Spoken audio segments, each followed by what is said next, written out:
This is Sales Grit, the enterprise sales podcast dedicated to helping you win more deals and to help you separate yourself from the pack. I'm VK. Let's get after it. Welcome to Sales Grit, the selling podcast that gives you the grit to get after it. My name is Vrahram, Kadkhodaian, VK. I'm joined by Jim and Phil from Pangea. Say hi, guys. Hey, good morning, everybody. Hello. So for all my listeners, I'm really excited about this podcast. We've forged a partnership with Pangea, and I'm going to let Phil and Jim talk a little bit about what they do and who they are. But what I'm really excited about is for the first time, we're bringing process and technology to the forefront for the sales reps. And when you think about, the industry that Pangea specializes in, being medical devices, there's so many medical device companies, whether they're small, whether they're large, that need to go to market smarter, faster, together, but they need to have some process and best practices around how to get to market. So we'll talk a lot more about what we're doing in a minute, but Phil, Jim, you want to introduce yourselves? Sure, Phil. I'll go. Jim Griffin. Please, Jim. Been a professional seller my whole life. Had corporate roles as vice presidents in billion-dollar companies, and have been consulting for some years now with Phil and I. And typically our clients are clients that see themselves with a unique sales culture, a very, very strong sales culture.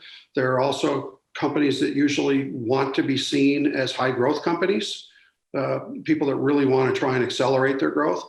And thirdly, they're companies that believe in, that fifth discipline, always be learning. And so those are the places that we seem to find a home with our clients if those are things that are important to them in developing sales skills, developing management cadences and management skills to get the most out of their sales teams. Awesome. Thanks, Jim. Phil? Yeah, I'm Phil Shaffalo. Our company is Pangea Performance Consulting. We do training by and large, and 98% of our business, Jim, really in three buckets. We do sales training, we do management training, and we do leadership development. The bulk of it on the sales side of the business. We've been doing it for 20 years, myself for the last 14, Jim for all 20 of it. And to echo what some of Jim was talking about, companies call us and they want to accelerate their selling motions. I like one of your terms, deal velocity. I liked your intro too. True grit, getting after it or whatever. I like that. Thanks, Phil. Yeah. So guys, you guys have been in the space for a long time, and this podcast, the way that we designed it was to help sellers evolve their skill set, help sales leaders get better at what they're doing, help executives think about the business differently. And the unique value proposition that you guys have is that you guys touch a lot of different companies. You touch a lot of different sellers, different leaders, different executives. Let's just start from the past and bring it to the present. How has execution, how has enablement, how has training evolved over the years? Jim, you're probably best equipped to answer that, having a little more history in the space. Maybe talk Sure. a little bit about the early days and how you went about organizing a sales team and how that's changed over time. Yeah, I think if, different companies do it differently. So I think it's fair to say there are some companies that are just better at it and have been better at it. But traditionally what the best companies did was they had a lot of one-on-one coaching. A manager would ride with a rep in the field. Ideally they would go through some sort of a training before they actually got to the field and were taught certain things and they were built on over the years. But a lot of companies really don't have and haven't built out a comprehensive training plan. Some companies literally hire them and say, hey, shadow, that other rep around for a while and hope they pick it up through osmosis. Yeah. Well, I'll jump in on that and say they typically have a pretty strong clinical training. Mm-hmm. Part of that, especially the OR type sale where a rep's going to be standing next to a surgeon in an OR or behind a surgeon in an OR. Yeah. They have a responsibility to patients and typically train them up well on the clinical side. Very good clinically, yeah. But to our point, we focus more on the selling skills. Yeah. And that isn't usually taught a lot in you know, the training aspects of when they onboard people, for Right. instance. Well, why do you think that is, though? Because when you take a look at some of these device companies, they're at the cutting edge of technology. I mean, their devices are saving people's lives. Their procedures are saving people's lives. In many cases, they're better informed than some of the physicians that they work with, and these different. Sure. And that particular specialty, that that space. one procedure. Yeah. Maybe they are, in fact, yeah. So why do you think that there's such an emphasis on the body and the device, but not necessarily on going to market? I'm just curious on what you guys see. You know, if I go back to my beginning in the healthcare, you know, sales in med device back in the 80s, I came in at the tail end of what was a group of nurses that actually did the work that I did. When I first started going into sale, I actually scrubbed in, you know, gown and glove, I was scrubbed in at the table with just like the doctor was. Now today, that's not so, you don't see that very often, but in fact, very rarely. But the reality is we kind of came on the back of, you know, medical device reps, came on the back of nurses or clinical techs that were often supporting the case. So I don't think they really, you know, at the beginning saw salespeople as salespeople. You know? Well, I think some of it, you know, Vrahram is speaking the sales process and, you know, high tech companies in med device, and you're talking about the very clinical side of that business. And I think historically you were able to, you know, we're all trying to differentiate, and historically it was easier to differentiate on technology. You had a cooler way to perform a procedure. You had a better implant. You had a better instrument. And so you early in the industry's life cycle, the next generation technology took a huge leap forward from the previous, where, you know, maybe I'm thinking like spine, where early procedures weren't particularly successful, like less than 50% successful. And then the next generation of technology takes you from 40 to 70% effective, right, where you could have a very effective sales force just out demonstrating product. Right. And I think that propagated a sales culture that we'll sometimes hear described as, we have more of a show force than a sales force. We go show people stuff. Right. Now, 50 years into the industry's evolution, technology has become, you know, I hate to use the commoditized word, but more commoditized than it was, where, you know, now you look at particular procedures, they're at 10 years out, they're 98.5% successful. Right. Well, if you're on the buy side of that, it's, you know, they're kind of all the same. I get 98.5% effective. Where can I buy it the cheapest? Right. It's a little bit where we are in a lot of the medical device space today. Each company trying in their own way to continue to come up with the next generation technology that allows them to differentiate that way.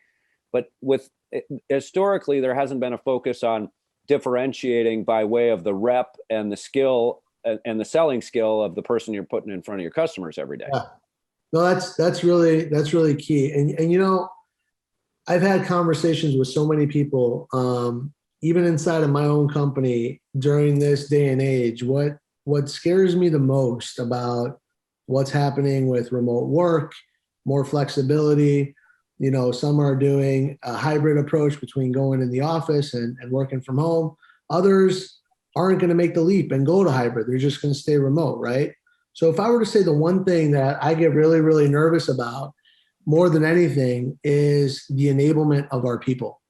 And how do our people get enabled in a remote environment? Because I remember when I was starting up, my ears were always open, even if I was on a sales call, right? I was always listening to what people were doing well or not so well, and trying to learn from other people so that I can take little bits and pieces of everybody else and incorporate it into what I do. So as professionals, as people that have built an amazing company training in medical device, what do you see as some of the opportunities for companies that are thinking about things the same way as I am, or have enablement top of mind in this new world that we live in? Jim, you want to take a swing at that? Yeah, sure. I mean, when I look at what I see is the way to bring different pillars together. You know, we talk about training, and we're doing some sales training over here. And we talk about some management cadences and management activities that we want managers doing to remotely manage their people, right? And then we see the company has data and information that frankly could really be helpful to the salespeople if they could see it in a way that you know they felt like they liked seeing it, right?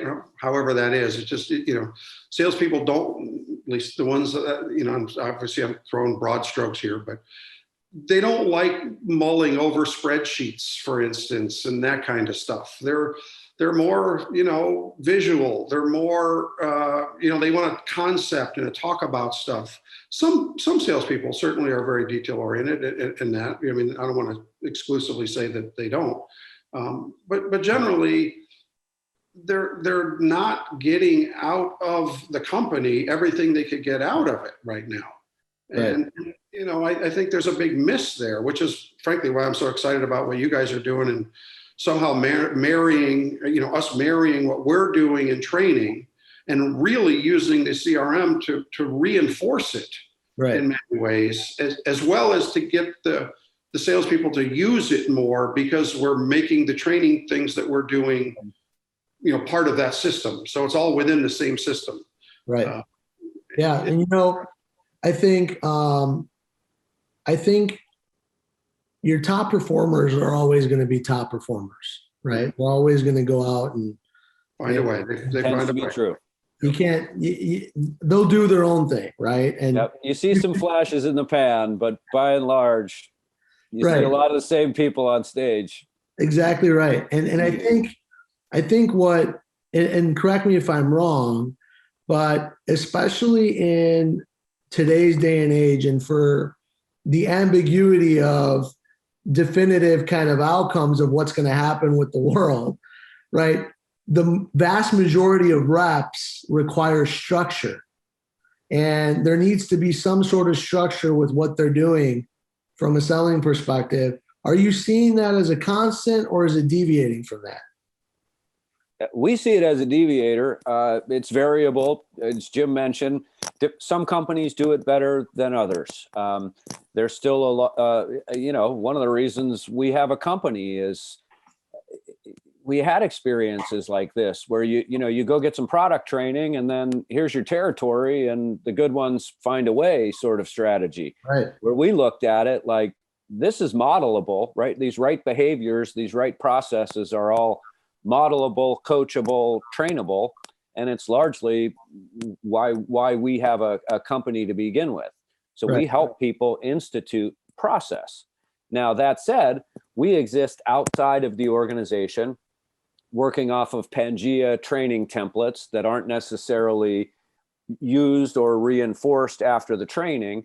It moves into a different selling motion. Now they go into their day-to-day, and even then inside of companies, Jim, I don't want to speak for you, but I still see a lot of, one region does it one way, another region does it another way, depending on a manager's preference. And we're going through that now with certainly one of our newer clients, looking at some of the inconsistencies area to area. And I think most sales forces can speak to that, where they don't see consistency region to region, area to area VP to area VP. And it's like, well, what are they doing differently over in that place, in that part of the country where they're selling so much more than they're doing over in this other part of the country?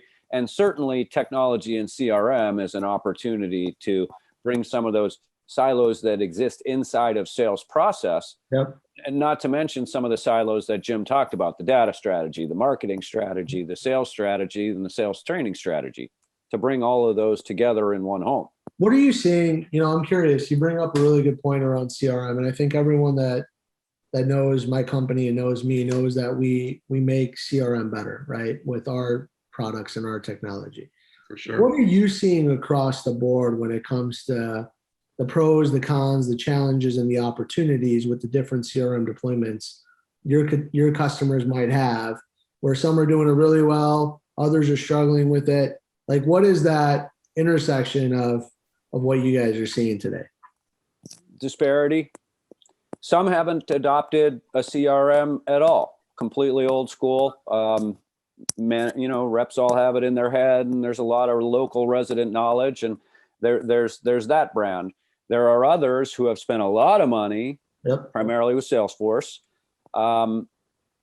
Some with a good deal of success. We can point to clients last year, especially during COVID, who would point straight to their adoption of CRM, where they had CRM before, and COVID became sort of a forced adoption. Like, all right, we got to go to market a little bit differently. Our old way of banging on doors just isn't available to us. And it forced them into their CRM to get better organized and better informed. So we have success stories.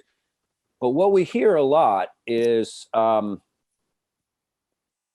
Big Brother kind of, okay, now in addition to my 70-hour-a-week job, I'm supposed to go out to my car at the end of the day and upload a whole bunch of information I've spent the last 20 years accumulating, crawling around all the ORs inside of my territory.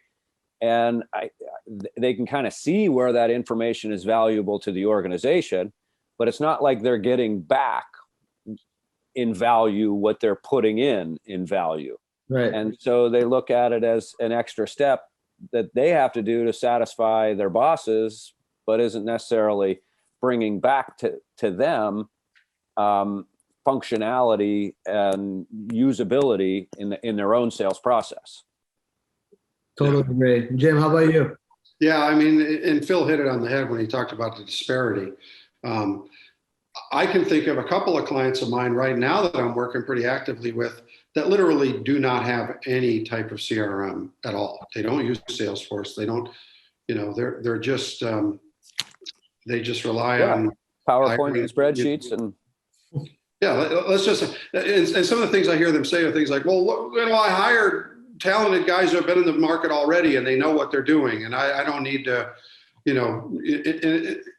yeah, I guess. I mean, but I look at that and go, well, imagine how well you'd be doing if you actually had a comprehensive strategy and everybody was singing out of the same hymnal and you were really firing on all cylinders and all these other, little fun little analogies we can throw out or phrases, they're just missing so much with this tribal behavior, either by not leveraging what somebody's doing well and sharing it with others or not using information that the company has to put in the hands of the salespeople who are interfacing with the customer. Yeah. Or sometimes just being blinded by their own history. Vrahram, you talk a lot about white space and cross-selling opportunities. Right. Where we'll look at a territory and sit down with a rep and start doing some targeting exercises. And it's like, yeah, competitive doc, or, we already have half that. We already called on that guy. He doesn't want to use this. And like the opportunity isn't necessarily staring them in the face. They don't see what they're driving by each day. Totally. And what we see over and over, Jim, are, the territory splits and how effective that strategy is. Reps hate it because they spend some time cultivating a territory. And then once the territory gets so big, their geography gets cut in half, a new rep gets hired in there. But we see that strategy work over and over, where added focus inside of a smaller geography brings visibility to that white space that they're now focusing on and capturing, while the new rep over in the other area is doing the same thing. Right on. Anyone that has sold with me in the past knows this, but my adoption when it came to CRM was very bad. But I was always in the top 1% of the sales organization. And it was kind of interesting because people are like, well, we don't know what's going on with his deals, his opportunities, or his accounts, but he's beating everybody by like 300%. So like, don't bother. And it was kind of funny and comical because, I had a conversation with my sales manager one time and he's like, why don't you put anything inside of CRM? I'm like, because it's slowing me down, because everything you're telling me to do isn't being reinforced with the way it's been designed. And fast forward now to what we do, I wanted to bring all the most valuable selling motions that top performing reps do on a daily basis to the forefront for sellers inside of CRM. So yeah, you're still updating your forecast and your opportunities and stuff like that because you have to, but you're actually selling inside a CRM. How do you guys envision being in the execution space, the sales execution, the training and management consult? How do you envision something like CRM aiding with the training and enablement process for a seller or a sales manager? I'll take a shot at that one, Phil, first. To me, it's the glue that puts them together. It's the reinforcement. Phil and I like to say when we do a program, we like it to have a tail. So that the tail is just, let's not leave the training in the room that day. There's got to be something we're going to do with it as we leave that meeting. Maybe we prepared a pre-call plan as part of the selling program, and it was a real pre-call plan for a customer we're going to go see next Wednesday. So we're trying to apply it right away. That's an obvious, okay, there's a tail, but there's so much that goes on with management activities and cadences and weekly forms and projections, and all of that can be married together so that the skills that we're teaching managers and the skills that we try to teach salespeople about, are we asking these different kinds of probes, for instance? Well, if their pre-call plan tool was in the CRM and they were able to build their pre-call plan in the CRM and actually put in there the 3 or 4 probing questions that they see the sequence that they're planning for this customer, we're reinforcing the things that we've taught them. Right. And making it even actionable in the field. To have recommended probes, depending on where they are in the sales cycle, uploaded into as part of the training and reinforcement. Certainly there's opportunity, Vrahram, to piggyback on Jim's answer in the way of implementation and, these selling skills, it's a skill. It needs to be practiced before it can be embedded as a habit. And so there's the training event, typically a couple of days long, or now remotely, maybe it's, an hour a week for 6 weeks or something like that. But then the training stops and it's easy for a seller to go back and just do what they always did, not implement the training. There's certainly opportunity there. I think there's also opportunity back to your, just back to the enablement component of sales enablement, where we're enabling them today. It's available through you and CRM in general to be better informed, to be better organized, to operate more efficiently, to go get maximum information in minimum time that's deal specific. And I almost look at it that sales reps are out talking to surgeons in hospitals every day about basically keeping up with where the world's going. Yep. Right. And if you're a surgeon today and you're not offering some minimally invasive option, you're losing patients. Totally. Patients want minimally invasive.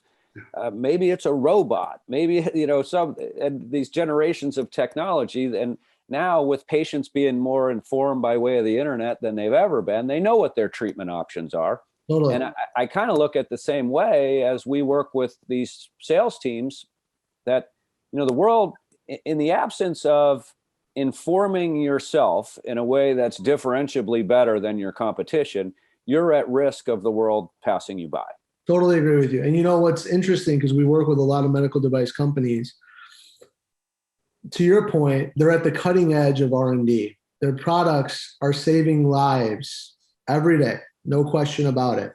They're bringing intelligence to the physicians. They're bringing intelligence and life-saving techniques to the patients.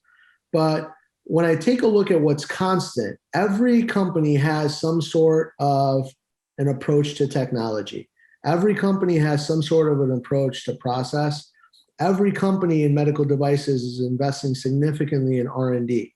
And they're all kind of doing it in parallel, and they could be competing with product. I think the companies that get the right process, align with the right technologies, and go to market will go to market faster to bring those innovations to bear to the physicians and to the patients to save even more lives. And as a result, their growth trajectory is going to look like this compared to their peer group. So I'm leading you a little bit here, but at the end of the day, what I'm really pumped about with respect to what we're doing is we're bringing enablement and reinforcing it with technology, with the technologies that companies have already invested in, like CRM and Salesforce, right? So as you guys think about the future of where this is going to go, right? When it comes to like how technology is going to better inform, how do you think this is going to impact the overall company strategy on how they go to market? I think they're going to be able to model things much better. I think they're going to shorten adoption rates and timelines because they're going to be able to target better. They're going to go, for instance, one of the things that Phil and I often talk about is, companies buy data in our space. Well, what data do they buy? Well, one of the things they typically would buy would be user, procedural codes, reimbursement codes from payers. So if Dr. Jones uses this code, we know that he does 300 of those types of knee replacements or whatever it is, right? So let's not just say to our reps, hey, go out and just show this new product to your customers. How about if we said to the rep, here's a list of the top 10 people in your territory that actually do this procedure where that new product fits, go call on them. Right. and so let's start with, it's a more target-rich environment. I'm not just randomly cold calling people in my territory to see if they have an interest for this, right? Right. So I can be more effective by the way I target. Yep. Right. I can understand more about the customer, so I can look at history and say, oh, by the way, that person's connected through the relationship mapping to somebody else that's already a user of our technology and likes it. And I can see they did a fellowship together. Yep. Maybe I could do some peer-to-peer connection here and some peer-to-peer selling, shortening my selling cycle. And now I'm overcoming an objection because I'm not the sales rep telling it. I'm going to do a peer-to-peer meeting where I'm going to bring this other user and somebody they know and like and let them tell them why they use it. And so those are just a couple of quick examples of how much more effective a company can be to speed up the adoption rate and to obviously save money in doing so, get more revenue earlier. I mean, without overly stating or simplifying it, it's all good stuff. Yeah, no, I agree. And, I hope there's a day where, and this is the inspiration behind our business. And I know you guys are motivated by the same values. We want to make people better at what they do. We want to help them have wildly successful careers, amazing years, and go to market as fast as they possibly can, right? I think we share a lot of those common beliefs. I can't wait for the day where a sales leader is reinforcing what the company has invested in with the rep. So now everyone is speaking the same language. And I can't tell you how many times I've been trained on one methodology, but my sales leader is talking to me about a completely different methodology on the way I'm approaching that customer or that account. It's like, these aren't even, this isn't what we learned last week. What are you even talking about right now? So like creating that beautiful synergy between the go-to-market organization so that other business units like success and marketing and support and everyone's on the same page on how we're going to market, how we're servicing our customers, how we're delivering a successful experience for the customer. I don't want to use the word standardized, but at least it's a little bit more synchronized, right? Modeled. Yeah. Modeled. Sure. A little more modeled. Jim Vrahram, I ask this question all the time. Like, okay, I'll show up, say, on that tail end of a 2-week onboarding class where they spent 8 days learning about the clinical. Now we're going to do some sales training on the back end. How many different departments have addressed the group in the last 2 weeks? They start counting like 7. R&D came in, marketing came in, this group came in, that group came in. Right. Somewhere in any of their presentations, did they offer assistance to you, the salesperson? Say, we're here to help you. Let us know what you need. And they're like, yeah, they all did. But it's the exceptional rep that takes advantage of that training and takes down all the numbers and reaches out to people afterward, tries to form a relationship so that they have access to the information that product development engineer has or that product manager has in the marketing group, but very old school and very disparate. Some people do that, most of them don't. Whereas, back to modelability, this is all wholly modelable. And one thing we see over and over, like, how's this going to impact the device sales force of the future? Almost to a sales force, our people work. Like, these jobs are hard, and our people work. They're working long hours. They're working long weeks, and this year, let's face it, next year, the quota's going up. It's not going down. No. Right. So I'm already working 70 hours a week. My quota's going up 20%. So next year I get to work 84 hours a week. Like, at a certain point, more is an exhaustible strategy. And we have to migrate toward better versus more. Yeah. So I, like you, Vrahram, envision a future where reps are just better equipped, they're better informed, they're better trained. And I don't know a single rep on the street that's not looking for a way to do what they need to do more efficiently. Yep. And what you guys offer in the way of CRM and CRM software is an avenue to it. Yeah, amen to that. So we're almost at time here, guys, but I want the reps and everyone that's listening to this, sales managers and leaders, to glean on one sound advice from your guys' career. So just imagine I'm a seller, I sell B2B, industry agnostic. And you guys have been doing this a long time, right? If you could give one piece of advice, both of you each, to our audience right now on how to elevate their trade or something to invest in for themselves, what bit of advice would you give our listener right now? Phil, you want to go first? Sure, I'll take it. I would say it's not an or, it's an and. It's not, you either are someone who connects via LinkedIn, or you're someone who connects in the street, shaking hands out in front of people.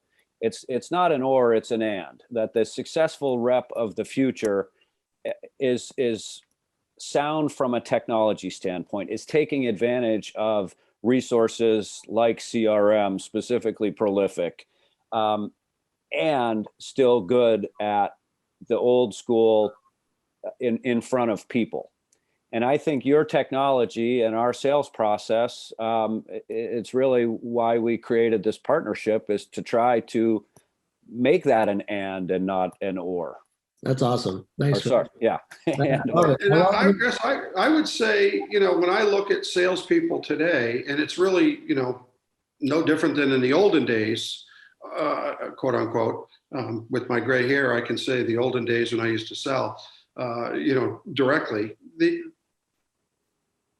People have to first acknowledge and recognize that there is change, right? And it's always been change, whether it was, what happened in the 90s or the 2000s, and now there's always some kind of change. But the biggest thing is that you have to first recognize that there is change. And I love a line that I've heard, I don't know whoever said it first, I'm certainly not me, but the incumbent is the last to change. So ask yourself, that stodgy rep, are you the incumbent that just doesn't want to take on anything new and doesn't want to do things a different way? And I've always done it this way. And you can do pretty good at I've always done it this way. If I'm candid and really honest and talk about what I see, though, is a lot of guys my age that are still in territory selling, that are still trying to do it the old way. To Phil's point about time, there isn't enough time in the week to do all that's being asked of you. You have to find other ways to do it. And you have to always be learning and always adapting. And don't be that incumbent that is the last to change. In fact, I went through something personally, a few years ago where I made a very conscious decision, because I was that guy. And I made a very conscious decision a few years back to change all sorts of stuff. And what I mean by that is little things that some people are like, oh, I've been doing that forever. But, like making my bills paid online, okay, rather than sitting down and writing out a check. It was hard for me to give up writing that check every week or every month, Yeah.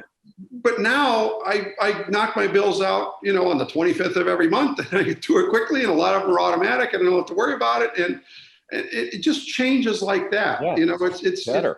It's faster, better, it's more better. accurate. So the advice I give people is don't be the incumbent. Don't be the last guy to change. In fact, maybe look to be the first guy to change. Look to try something new. Look to open up. And that's growth, and that's learning, and that keeps you moving forward and keeps you relevant, really. Don't wake up my age in a sales story and go, why am I not making and man, I'm tired. I'm working long hours. It's like, you can work smarter, change, do some things different, and thrive. I absolutely love it, guys. And with this, I'm going to say a special thank you to both of you for joining me on this. Thanks for having us, Ram. Special edition, guys. You're going to hear a lot more about Prolifiq and Pangea and Phil and Jim. It was an honor. So thank you, and everyone listening. Let's get after it.